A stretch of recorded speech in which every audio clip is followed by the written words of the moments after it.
Despite efforts to promote workplace diversity, a report today indicates Rhode Island's construction industry remains overwhelmingly white and male dominated. Mark Murphy is the editor of the Providence Business News. The cover story in the current edition of the paper is about this: diversity elusive in construction, reads the headline, despite efforts by some of the larger companies to try and change that. Well, some companies have seen this coming. I mean, we've seen, at least for the last half dozen years nationally, construction employers, construction companies have been saying, you know, we have more work to do, we just can't find enough qualified workers.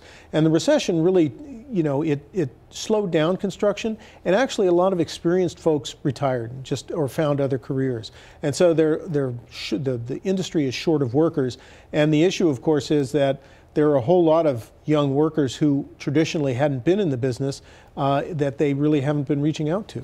I know there's efforts at the high school level to encourage some students to go for the trade schools where they can learn some of these skills. Still not working so well? Is that the consensus? Well, it's there it's not working well enough, and I just think in general people are a lot of construction companies are smaller. They run it's almost like a family business, so maybe it's who you know and that kind of thing.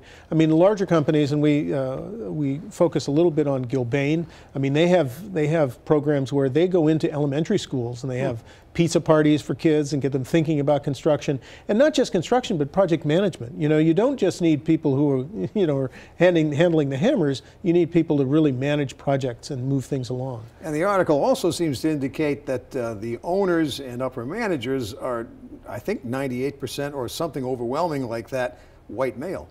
Well, yeah, and so that's it as well. And so I think that's what Gilbane at least is looking to more accurately reflect the workforce, and that's kind of the issue. I mean, when you're 98% men or 98% men and between 85 and 90% white, the workforce nationally and in Rhode Island is a lot more diverse than that. So you're losing potential. I mean, this is really the issue if you're an employer, if you're a construction company, is you need workers, you have work that can be done.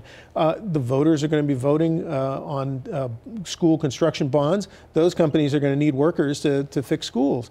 And so they really need to reach out and find grab a larger swath of the population.